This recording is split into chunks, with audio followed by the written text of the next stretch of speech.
ومن يضلله فلا هادي له ونشهد أن لا إله إلا الله وحده لا شريك له ونشهد أن سيدنا ومولانا محمدا عبده ورسوله وصلى الله تعالى عليه وعلى آله وأصحابه وبارك وسلم تسليما كثيرا أما بعد فأعوذ بالله من الشيطان الرجيم بسم الله الرحمن الرحيم قل إن كنتم تحبون الله فاتبعوني يحببكم الله ويغفر لكم ذنوبكم وقال النبي صلى الله تعالى عليه وسلم لا يؤمن أحدكم حتى أكون أحب إليه من والده وولده والناس أجمعين وقال النبي صلى الله تعالى عليه وسلم لا يؤمن أحدكم حتى يكون هواه تبعا لما جئت به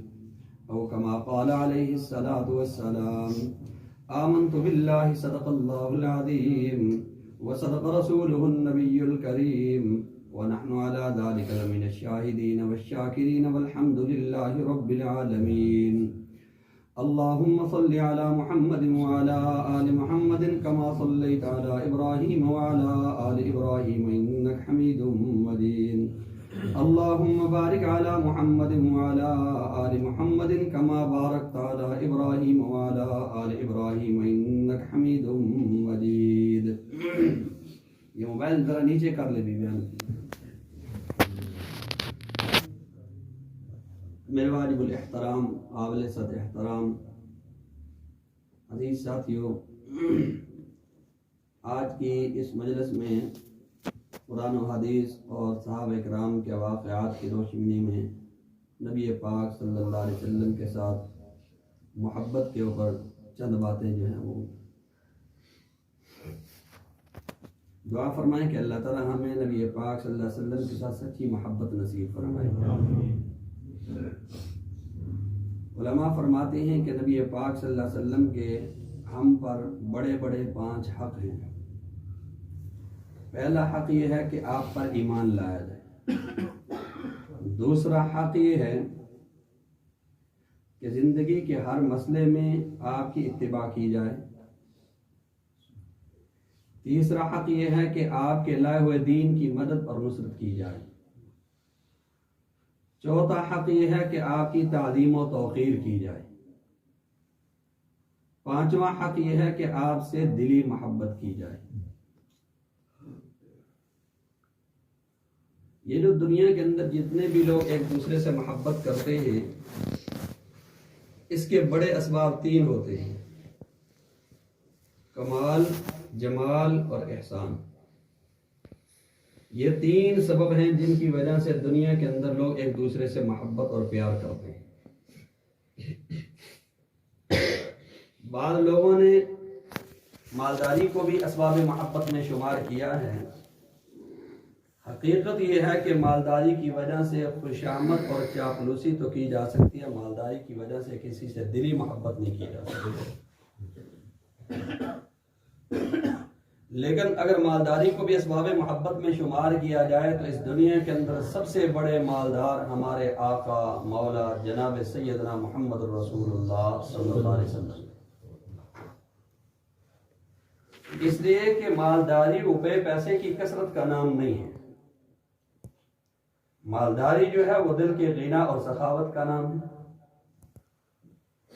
سخاوت میں ہمارے پیغمبر کی مثال آج تک چشم فلک نے نہیں دیکھی۔ حضرت جابر رضی اللہ تعالیٰ عنہ فرماتے ہیں ما سئل رسول اللہ صلی اللہ علیہ وسلم شیئا قط فقال لا، فرمایا نبی علیہ السلام کی زندگی میں کبھی کوئی ایسا موقع نہیں آیا آپ سے کوئی چیز مانگی گئی ہو، سوال کیا گیا ہو اور آپ کی زبان پر انکار کا کوئی لفظ آ گیا ہو، نبی علیہ السلام کی زندگی میں کبھی کوئی ایسا موقع نہیں۔ شاعر کہتا ہے کہ کلمہ شہادت کے لا کے علاوہ نبی پاک صلی اللہ علیہ وسلم کی زبان مبارک پر کبھی انکار کا لفظ۔ حضرت ابو ہریرہ رضی اللہ تعالیٰ عنہ فرماتے ہیں نبی پاک صلی اللہ علیہ وسلم نے عام اعلان فرما دیا تھا من ترک دینا فعلی ومن ترک مالا فلورثتہ، جو آدمی قرضہ چھوڑ کر مرے گا میں محمد صلی اللہ علیہ وسلم اس کا قرضہ ادا کروں گا، جو مال چھوڑ کر مرے گا وہ مال اس کے ورثاء کا ہوگا۔ ایسا بھی ہوا کہ نبی پاک صلی اللہ علیہ وسلم کے پاس تھوڑی سی چاندی تھی، کوئی لینے والا نہیں ہے، ساری رات آپ کی بے قراری میں گزری۔ ام المؤمنین نے بے قراری کی وجہ پوچھی تو آپ نے فرمایا کہ مبادا یہ چیز میرے پاس اور مجھ پر موت آ جائے۔ زندگی میں ایسے بھی واقعات آئے ہیں کہ آپ کے پاس سائل آیا لیکن آپ کے پاس دینے کے لیے کچھ نہیں تھا، آپ نے دوسروں سے لے کر سائل کی مدد فرمائی۔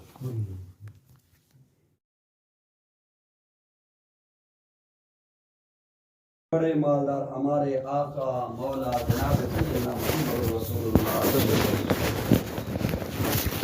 لیکن حقیقت یہی ہے کہ اصحاب محبت جو ہیں وہ فقط تین۔ سب سے پہلے کمال،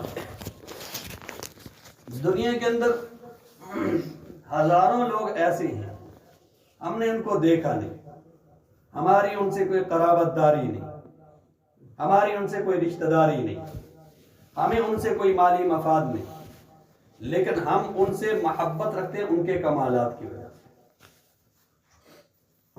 مثلا حاتم طئی سے لوگ محبت رکھتے ہیں اس کے جود و سخا کی وجہ سے، نوشیروان سے محبت رکھتے ہیں اس کے عدل و انصاف کی وجہ سے، رستم اور اسفندیار کا تذکرہ بڑے فخر کے ساتھ کرتے ہیں ان کی شجاعت اور مردانگی کی وجہ سے، سقراط اور افلاطون کا نام بڑے پیار سے لیتے ہیں لوگ ان کے علم و حکمت کی بنا پر، فردوسی اور سعدی سے عقیدت رکھتے ہیں ان کی قوت گویائی کی بنا پر، لبید اور متنبی کا تذکرہ کرتے ہیں ان کی فصاحت بلاغت کی بنا پر، مصر کے قلوپترا کا نام لیتے اس کے حسن و جمال کی بنا پر، صحبان کا تذکرہ کرتے ہیں اس کی خطابت کی بنا پر، مجنو اور رانجھے کی مثالیں دیتے ان کے کمال عشق کی بنا پر۔ ہم اس ذات اقدس سے محبت کیوں نہ کریں جو ان تمام کمالات کا مجموعہ تھی۔ پھر یہ بھی ایک حقیقت ہے ان کے اندر ہر کمال ناقص ہے، آمنہ کے لال کے اندر ہر کمال کامل طور پر۔ ہمیں نوشیروان کے عدل و انصاف سے انکار نہیں، ہمیں حاتم طئی کی سخاوت سے انکار نہیں، لیکن حاتم طئی کی سخاوت اس نبی کی سخاوت کا مقابلہ کیسے کر سکتی ہے جس نے دوستوں کو بھی فائدہ پہنچایا، جس نے دشمنوں کو بھی فائدہ پہنچایا، جس نے ظاہر کو بھی مالا مال کیا، جس نے باطن کو بھی مالا مال کیا، جو دنیا کے اندر بھی اپنی امت کو نوازتا رہا، جو میدان قیامت میں بھی اپنی امت کو نوازے گا۔ ایسے ہی ہمیں نوشیروان کے عدل و انصاف سے انکار نہیں کہ وہ بڑا عادل تھا، لیکن نوشیروان کے عدل کو اس رسول ہاشمی کے عدل سے کیا نسبت، جس نے عرب کے انتقامی ظالمانہ ماحول کے اندر عدل کے میٹھے چشمے جاری کر دیے، جس نے عام اعلان کر دیا کہ لوگوں اگر محمد کی بیٹی فاطمہ بھی چوری کرے تو اس کا بھی ہاتھ کاٹ دیا، جس نے بدلہ لینے کے لیے اپنی کمر امت کے عام آدمی کے سامنے ننگی کر دی، جس کے غلاموں نے کیسر و کسریٰ کے استبداد کا خاتمہ کر کے میزان عادل قائم کر دیا۔ ہمیں رستم اور اسفندیار کی شجاعت سے انکار نہیں، اس عظیم بہادر کے کیا کہنے جس نے بغیر ہتھیاروں کے، بغیر مال و دولت کے سہارے کے سال ہا سال تک عرب کے وحشی درندوں کا مقابلہ کر کے دیکھا۔ ہمیں سقراط اور افلاطون کے علم و حکمت سے انکار نہیں، لیکن اس باب العلم و حکمت کے کیا کہنے جس کے فیضان علم سے ہزاروں نہیں اربوں خربوں اللہ نے ارباب علم حکمت اللہ نے پیدا فرما دی۔ ہمیں صحبان کی خطابت سے انکار نہیں، اس خطیب اعظم کے کیا کہنا ہے جس کی خطابت سے پتھر بھی بول پڑے، سنگ دل انسانوں کی زندگی کی کایا پڑے۔ ہمیں لبید اور متنبی کی فصاحت بلاغت سے انکار نہیں، اس فصیح اعظم کے کیا کہنے کہ عرب و عجم میں جس کی فصاحت کا کوئی بھی جواب نہیں دے سکتا۔ مصر کے قلوب پترا کی حسن کی بات نہ کرو، اس لیے کہ خاک کو آسمان سے، درے کو پربت سے کیا نسبت۔ ماہ عرب کے حسن و جمال کا مقابلہ مصر کا وہ حسین بھی نہ کر سکا کہ جس کے حسن نے مصر کی چند بازاری عورتوں کی ہوش و آواز گم کر دی۔ تو جب ان لوگوں سے، ان کمالات کی وجہ سے ہم محبت کرتے ہیں، تو اس نبی سے محبت کیوں نہ کرے جس کے اندر یہ سارے کے سارے کمال جو ہیں وہ کامل طور پر نہ۔ پھر ہمارا دعویٰ صرف یہ نہیں ہے کہ آپ کے اندر صرف یہی کمالات ہیں، ہمارا دعویٰ یہ ہے کہ آدم علیہ السلام سے لے کر عیسیٰ علیہ السلام تک اللہ نے فردن جو سارے نبیوں کو اللہ نے جو کمالات عطا فرمائے تھے، وہ سارے کے سارے کمالات اللہ نے آپ کے اندر جمع فرمائے۔ آپ کے اندر آدم کا خلق بھی تھا، آپ کے اندر شیش کی معرفت بھی تھی، آپ کے اندر ابراہیم علیہ السلام کا ولولہ توحید بھی تھا، آپ کے اندر اسماعیل علیہ السلام کی قربانی بھی تھی، آپ کے اندر صالح علیہ السلام کی فصاحت بھی تھی، آپ کے اندر لوط علیہ السلام کی حکمت بھی تھی، آپ کے اندر اسحاق علیہ السلام کی رضامندی بھی تھی، آپ کے اندر یعقوب علیہ السلام کی بشارت بھی تھی، آپ کے اندر موسیٰ علیہ السلام کا جلال بھی تھا، آپ کے اندر یوسف علیہ السلام کا حسن و جمال بھی تھا، آپ کے اندر داؤد علیہ السلام کی آواز بھی تھی، آپ کے اندر سلیمان علیہ السلام کی بادشاہت بھی تھی، آپ کے اندر یونس علیہ السلام کی اطاعت بھی تھی، آپ کے اندر یوشع علیہ السلام کا جہاد بھی تھا، اور آپ کے اندر یحییٰ علیہ السلام کی پاک دامنی بھی تھی، آپ کے اندر عیسیٰ علیہ السلام کا زہد بھی تھا۔ گویا کہ فردن اللہ نے جو سارے نبیوں کو اللہ نے جو کمالات عطا فرمائے تھے، وہ سارے کے سارے کمالات اللہ نے آمنہ کے لال کے اندر جمع فرمائے۔ اس لیے فارسی کے شاعر نے کیا کہا، حسن یوسف دم عیسیٰ ید بیضہ داری، آنچ خوبا ہما دارن تتنہا داری۔ اے محبوب، اللہ نے فردن جو سارے نبیوں کو اللہ نے جو کمالات عطا فرمائے تھے، وہ سارے کے سارے کمالات اللہ نے آپ کے اندر جمع فرمائے۔ اس لیے علماء فرماتے ہیں وہ کون سا خلق ہیں، وہ کون سی خوبی ہیں، وہ کون سی صفت ہیں، وہ کون سا کمال ہے جو اللہ نے اپنے محبوب کو نہیں عطا فرمایا تھا۔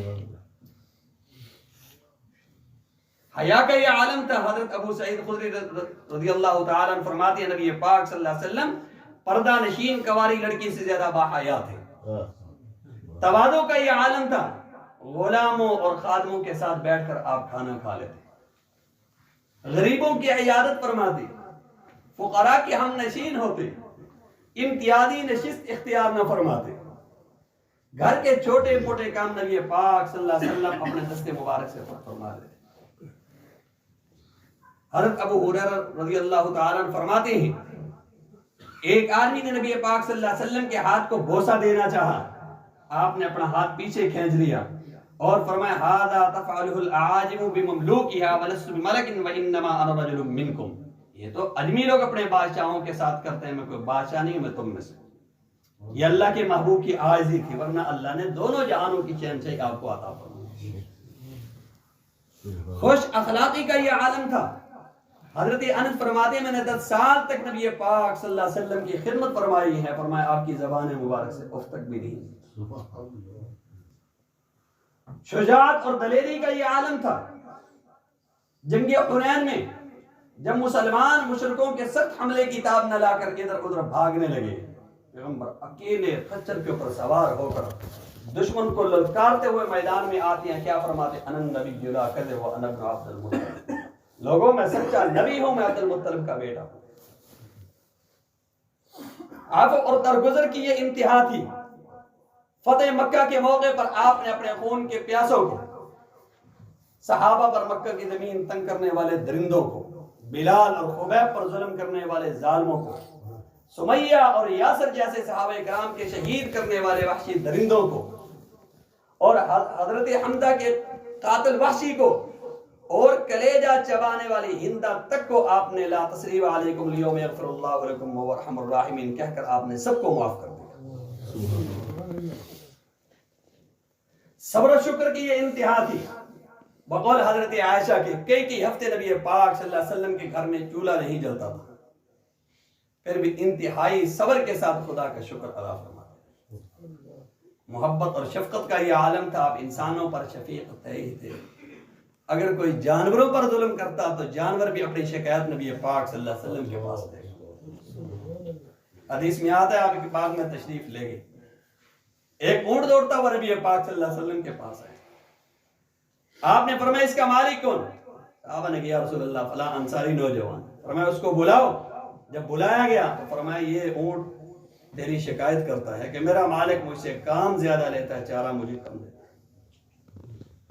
سچائی کا یہ عالم تھا کہ اپنے تو اپنے دشمن بھی آپ کی سچائی کے اقرار کرتے تھے۔ جنگ بدر میں ابو جہل نے اخنس بن شریک سے پوچھا، اخنس اب تیرے اور میرے علاوہ یہاں پر کوئی موجود نہیں، بتلا محمد سچے ہیں جھوٹے ہیں؟ کہنے لگا خدا کی قسم اس سے زیادہ سچا انسان کوئی۔ کمالات میں دیکھا جائے تو سب سے اعلیٰ درجہ اللہ نے کمالات کا نبی پاک صلی اللہ علیہ وسلم کو عطا فرمایا۔ اخلاق میں دیکھا جائے تو اخلاق میں بھی سب سے اعلیٰ درجہ اللہ نے اپنے محبوب کو عطا فرمایا، کیونکہ اخلاق کی تین قسمیں ہیں، ایک خلق حسن ہے، ایک خلق کریم ہے، ایک خلق عظیم ہے۔ خلق حسن کہتے ہیں عدل کامل کو، آپ کو کسی نے تھپڑ مارا، تھپڑ کا جواب آپ نے تھپڑ سے دے دیا، یہ خلق حسن ہے۔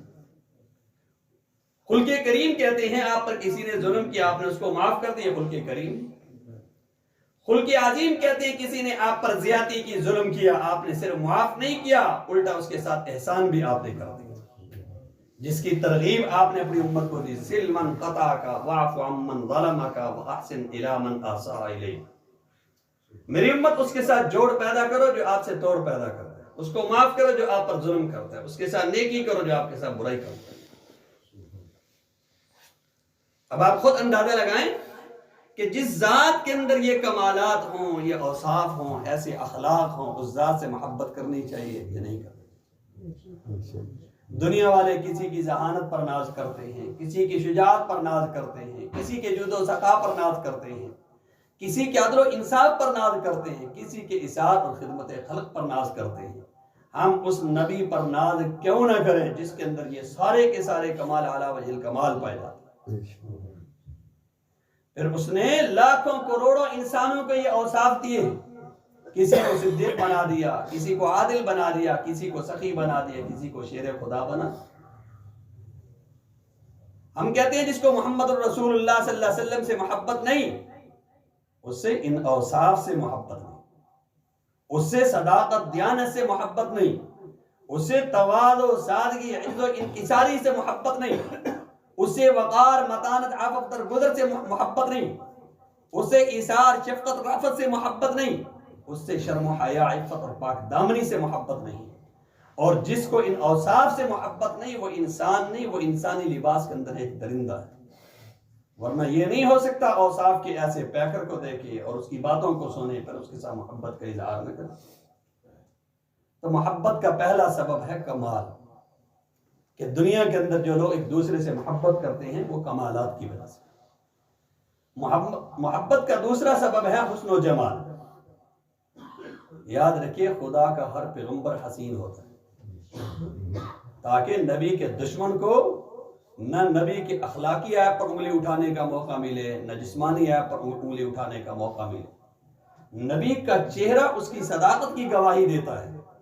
عام انسان جب نبی کا چہرہ دیکھتا ہے تو یہ بات کہنے پر مجبور ہو جاتا ہے کہ خدا کی قسم یہ سچے انسان کا چہرہ ہے۔ حدیث میں آتا ہے حضرت عبداللہ بن سلام رضی اللہ تعالی یہود کے بہت بڑے عالم تھے، جب پہلی دفعہ نبی پاک صلی اللہ علیہ وسلم کی خدمت میں آئے، فرماتے میں نبی پاک صلی اللہ علیہ وسلم کو دیکھا پہلی دفعہ، آپ صحابہ کو بیان فرما رہے تھے، آپ کی زبان مبارک پر یہ الفاظ تھے، افشوا السلام واطعموا الطعام وصلوا الارحام صلوا باللیل والناس نیام تدخلوا الجنت بسلام۔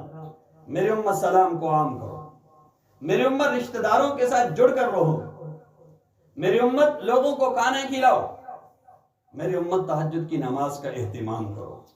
اگر تم یہ چار کام کرو گے، سلام عام کرو گے، رشتہ داروں کے ساتھ جڑ کر رہو گے اور لوگوں کو کھانا کھلاؤ گے، تہجد کا اہتمام کرو گے، تدخل الجنت بسلام، اللہ سلام کے ساتھ تمہیں جنت میں داخل کرے۔ حضرت عبداللہ بن سلام فرماتے ہیں میری نبی پاک صلی اللہ علیہ وسلم کے اوپر نظر پڑی، فرمایا عرفت ان وجهه ليس بوجه كذاب، میں پہچان گئی سچے نبی کا چہرہ یہ کسی جھوٹے انسان کا چہرہ دیکھتے اسلام قبول کر. حضرت ابو رافع قریش کے قاصد بن کر نبی پاک صلی اللہ علیہ وسلم کے پاس آتے ہیں. کیا فرماتے ہیں؟ فلما رأيت رسول اللہ صلی اللہ علیہ وسلم القی فی قلبی الاسلام، جیسے میں نے اللہ کے محبوب کو دیکھا اسلام کا چراغ میرے دل کے اندر روشن ہو. ایسی خوبصورتی، ایسا حسن و جمال اللہ نے اپنے محبوب کو عطا فرمایا.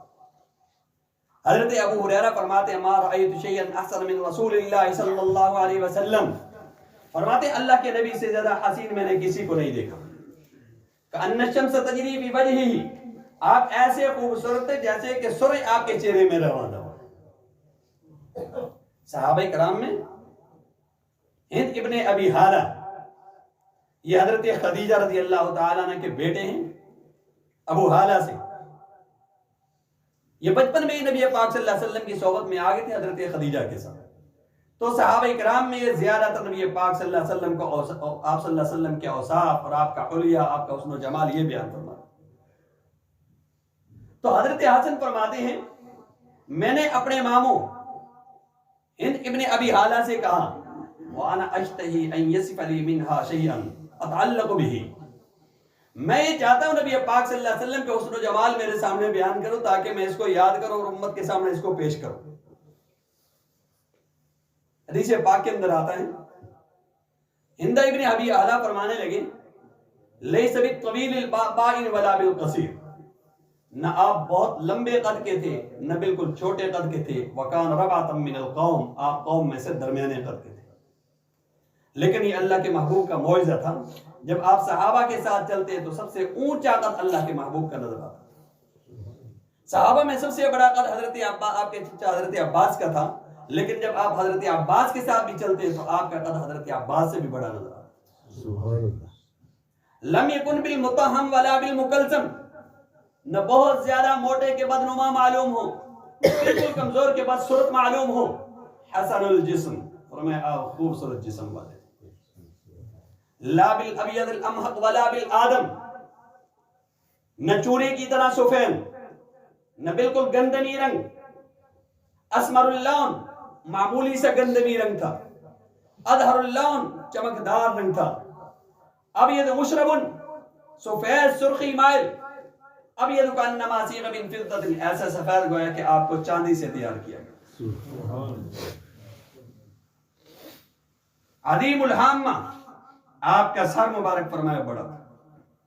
عظیم الجمۃ الی شحمۃ اذنیہ، آپ کے بال مبارک بھی بڑے جو کانوں کی لو تک آتے. 3 قسم کے بال آپ صلی اللہ علیہ وسلم کی حدیث میں آتا ہے کہ کانوں کی لو تک اور گردن تک اور کندھوں تک. اب جو یہ جمعہ اصل میں کہا تو یہاں تک جو آتے ہیں کندھوں تک آتے ہیں ان کو جمعہ کہا جاتا ہے، لیکن یہاں پر نبی پاک صلی اللہ علیہ وسلم کے جو الفاظ ہیں وہ کہ الی شحمۃ، کانوں کی لو، عظیم الجمۃ الی شحمۃ اذنیہ. تو کانوں کی لو تک جو ہوتے ہیں ان کے لیے وفرہ کا لفظ بولا جاتا ہے، لیکن علماء نے لکھا ہے کہ یہ صرف ایک دوسرے پر استعمال ہو جاتی ہے. اور لا بالجعد القط ولا بالسبت، نہ بالکل گنگریالے نہ بالکل سیدھے، معمولی سے گنگریالے. ان فرقت عقیقتہ فرق والا فلا، آپ کنگھی کرتے مانگ نکل آتی تو ٹھیک، ورنہ تکلف کے ساتھ اللہ کے محبوب مانگ نہیں نکالا کرتے. وَلَيْسَ فِي رَأْسِهِ وَلِحِيَتِهِ 20 شَعْرَةً بَيْضَاء، سار اور داڑھی میں 20 بالوں سے زیادہ بال سفید نہیں تھے. اور فرمایا واسع الجبین، آپ کی پیشانی مبارک کشادہ تھی. اضج العوارب سوابغ من غیر قرن، آپ کے آبرو مبارک باریک کمان کی طرح مڑے ہوئے آپس میں ملے ہوئے نہیں تھے. بینہما عرق یدرہ الغضب، درمیان میں ایک رگ تھی جو غصے کے وقت پھڑکتی تھی. اقن العبنین لہو نور یعلو، آپ کی ناک مبارک لمبی اور اس سے نور کے شعلے نکلتے.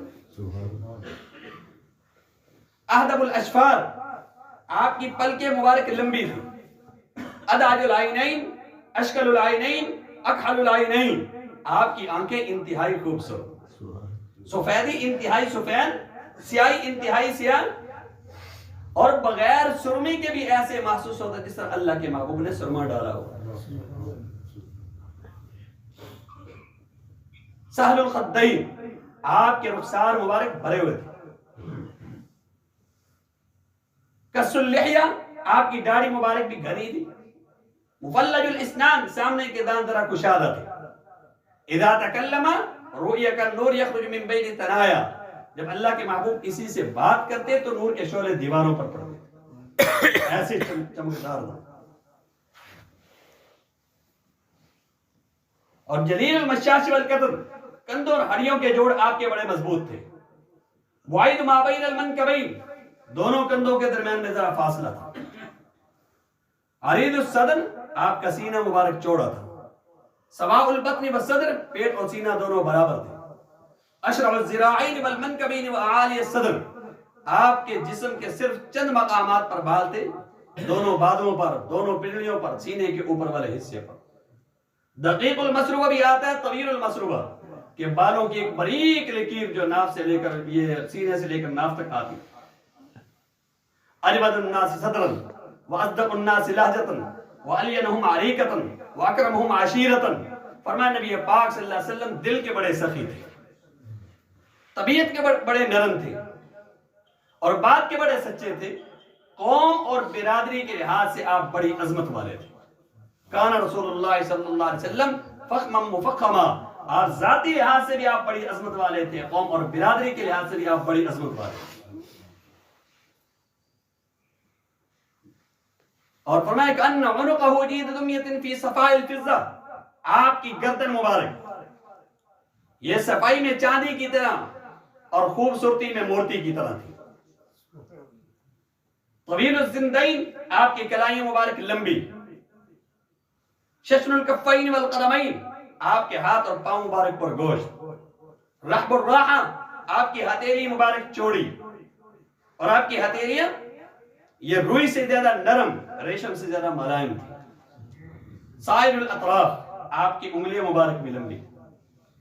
خمسان الاخمسین، آپ کے پاؤں کے تلوے گہرے تھے. مسیح القدمین ینبع عنہم الماء، اور فرمایا پاؤں مبارک جو ہے وہ چکنے تھے. خافض الطرف نظرہ الی الارض اکثر من نظر الی السماء، اللہ کے محبوب کی نظر آسمان کی بنسبت زیادہ زمین کی طرف رہتی تھی. اذا مشى تکفا، جب چلتے تو ایسے معلوم ہوتا جس طرح اونچائی سے یہ ڈھلوان کی طرف آپ آ رہے.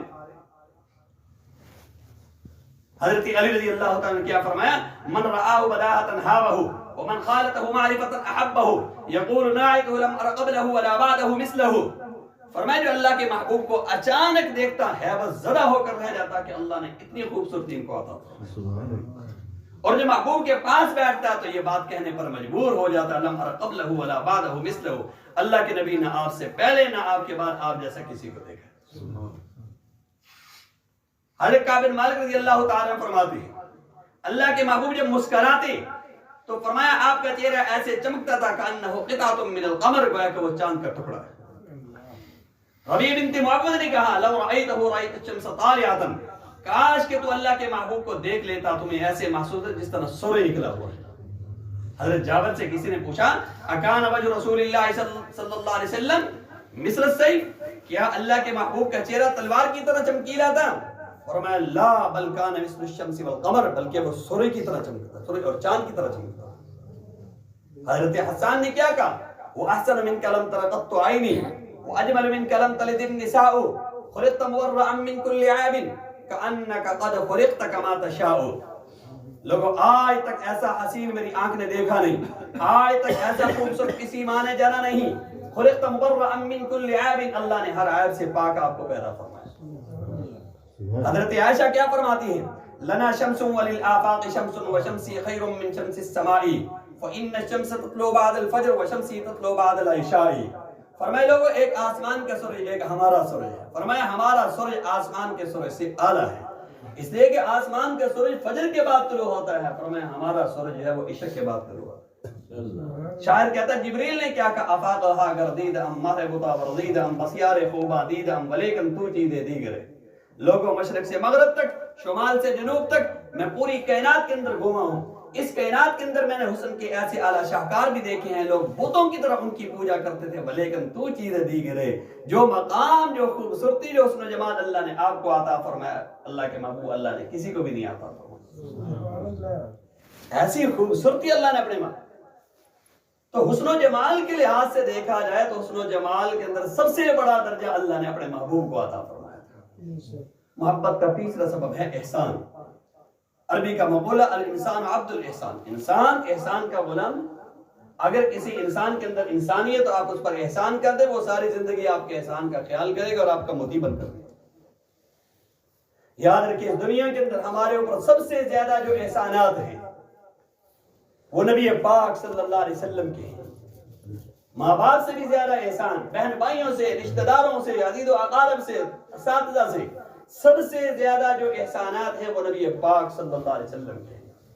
اس لیے کہ انہوں نے ہمیں خدا سے ملایا ہے، انہوں نے ہمیں خدا کا جلوہ دکھایا، انہوں نے فلک کی بلندی میں، زمین کی پستی میں، رات کی تاریکی میں، دن کی روشنی میں، سورج کی چمک میں، جگنوں کی دمک میں، ذرے کی پرواز میں، قطرے کی تروات میں، جنہوں نے ہمیں اللہ کی پہچان کروائی، جن کی تعلیم نے درندوں کو چوپانی، بھیڑیوں کو اللہ بانی، رہزنوں کو جہاں بانی، غلاموں کو سلطانی، شاہوں کو اخوانی سکھلائی، جنہوں نے خشک میدانوں کے اندر علم و حکمت کے دریا بہا دیے، جنہوں نے زمانے ان اونٹوں کے چرواہوں کو زمانے کا امام بنا دیا ہے، جو غریبوں کے محب، مسکینوں کے ساتھی، غلاموں کے محسن، یتیموں کے سہارا، بے آسراؤں کے آسرا، بے خانماؤں کے مأوا، جو درد مندوں کی دوا اور چارہ گروں کے درد مند۔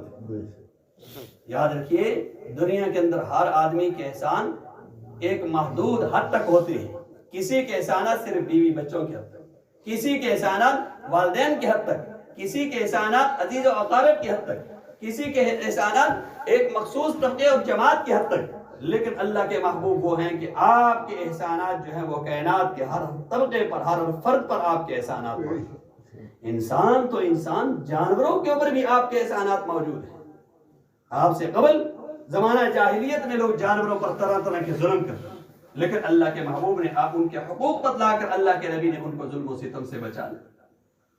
اور اس طرح یتیموں کا مال لوگ جو ہے وہ کھا جایا کرتے ہیں، لیکن نبی پاک صلی اللہ علیہ وسلم نے یتیم کے حقوق بتلا کر آپ نے اس کے مال کو بھی تحفظ عطا فرما دیا۔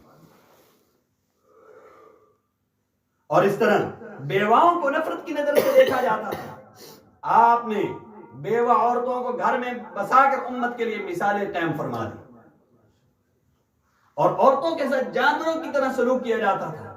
آپ نے ماں، بیٹی، بیوی کی حیثیت سے عورت کو ایک عظیم مقام عطا فرما دیا۔ ماں کے بارے میں فرمایا ان الجنت تحت اقدام الامہات، کہ لوگ جنت ماں کے قدموں کے نیچے ہے۔ ان اللہ حرم علیکم عقوق الامہات، کہ لوگوں اللہ نے ماؤں کی نافرمانی تمہارے اوپر حرام کر دی ہے۔ اور آج سے قبل بیٹیوں کو نفرت کی نظر سے دیکھا جاتا تھا، آپ نے آ کر بیٹی کا مقام بتلایا، فرمایا کہ بیٹی یہ نفرت کی چیز نہیں ہے، بیٹی یہ تو اللہ کی رحمت کی چیز ہے۔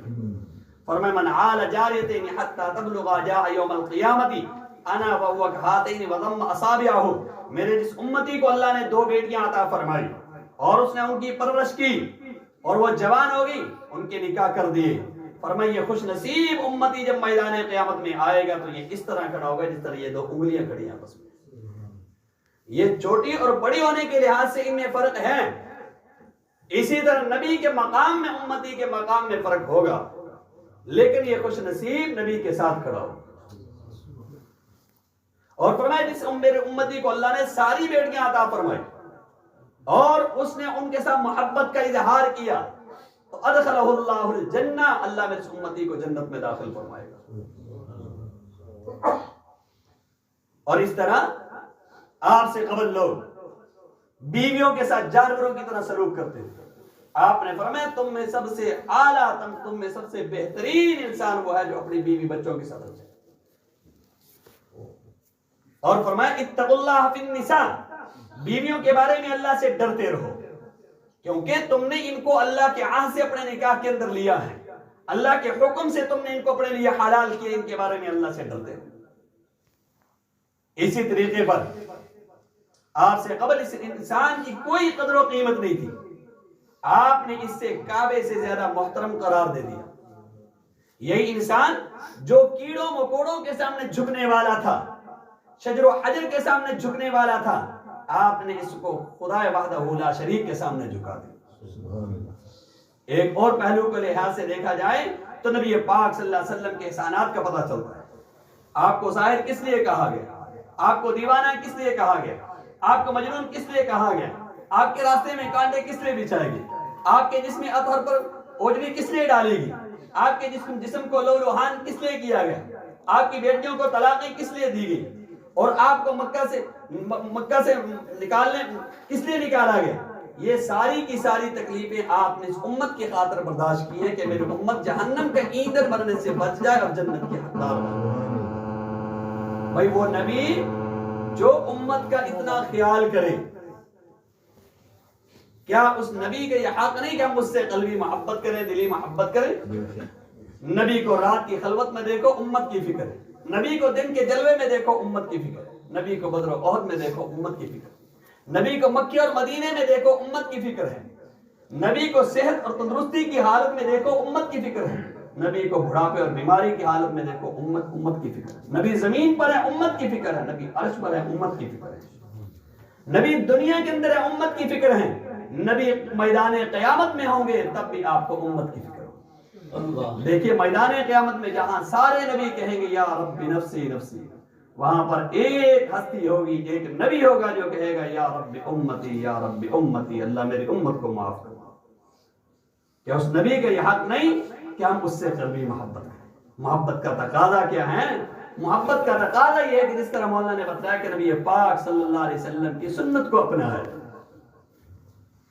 یعنی خالی محبت مقصود نہیں، اگرچہ خالی محبت بھی فائدے سے خالی نہیں ہے، لیکن مقصود خالی محبت نہیں، وہ محبت مقصود ہے جو دل کے اندر ہو اور زبان پر ہو اور انسان کے ہر عمل سے وہ محبت جو ہے وہ ٹپکتی ہوئی نظر آئے کہ یہ اللہ کے محبوب کا عاشق جا رہا ہے۔ لباس سے محبت نظر آئے، شکل و صورت سے محبت نظر آئے، معاملات سے محبت نظر آئے، خوشی سے محبت نظر آئے، غمی میں محبت نظر آئے، وہ محبت مقصود ہے جو صحابہ کرام رضوان اللہ تعالی علیہم اجمعین نے کر کے دکھائی۔ صحابہ کی محبت کو دیکھیں، صحابہ کو کیسی محبت تھی نبی پاک۔ آج ہم سنت پر عمل کرنے کے لیے تیار نہیں۔ صحابہ تو وہ ہیں جو نبی پاک صلی اللہ علیہ وسلم کی محبت میں اپنی جانیں پیش فرمائی۔ حدیث پاک کے اندر آتا ہے جنگ احد میں آپ نے حضرت زید سے کہا کہ زید، سعد بن ربیع کو ذرا معلوم کرو، جہاں مل جائے اس کو میرا سلام کر دینا اور اس سے پوچھنا اپنے آپ کو کیسے پا رہے ہو۔ حضرت زید کہتے میں نے زندوں میں تلاش کے نہیں ملے، پھر مقتولین کے پاس گیا تو وہاں پر فرمایا کہ ایک ہلکی سی آواز آئی، میں نے دیکھا کہ ان کی روح جو ہے وہ نکلنے والی اور سارا جسم فرمایا وہ زخموں سے بھرا ہوا۔ جا کر میں نے ان کو نبی پاک صلی اللہ علیہ وسلم کا سلام دیا اور میں نے کہا کہ ایسا نبی پاک صلی اللہ علیہ وسلم فرما رہے ہیں کہ آپ اپنے آپ کو کیسا پا رہے ہو۔ حضرت سعد نے کہا کہ نبی پاک صلی اللہ علیہ وسلم کو بتلا دو آجدنی ریح الجنہ، میں دنیا میں جنت کی خوشبو دیکھ رہا ہوں۔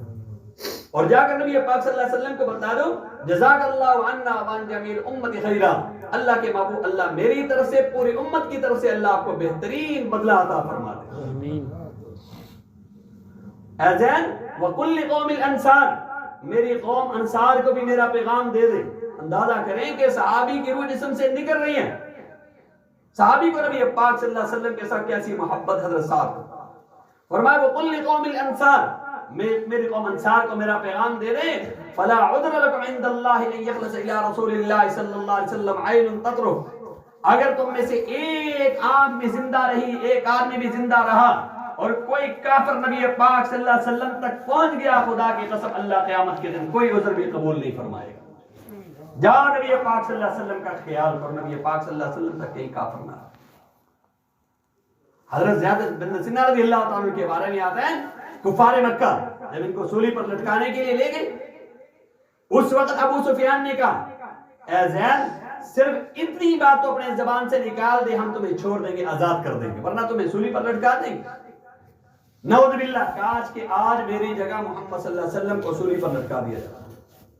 حضرت زیاد کہنے لگے اے ابو سفیان، میں تو یہ بھی نہیں چاہتا کہ میری رہائی کے بدلے میں نبی پاک صلی اللہ علیہ وسلم کو اپنے گھر کے اندر پاؤں میں کوئی کانٹا لگے.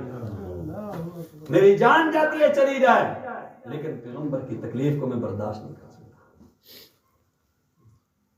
ایسی محبت.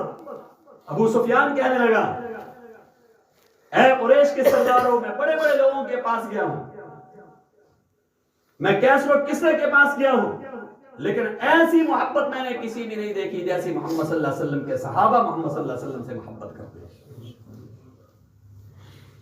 تو ایسی محبت بھائی منصور ہے جو دل کے زبان پر بھی ہو اور دل کے اندر بھی ہو, اور انسان کے ایک ایک عمل سے وہ محبت جو ہے وہ نظر آئے. مولانا نے ماشاءاللہ اس کے اوپر تفصیل کے ساتھ بیان کر دیا. تو ماشاءاللہ انہوں نے جو باتیں کی بہت اچھی باتیں کی, واقعہ حقیقت کے مطابق انہوں نے باتیں بہت اچھی کی. ہمارا بیان تو ویسے ہے لیکن اصل بیان تو ان کا تھا جو انہوں نے صحیح ماشاءاللہ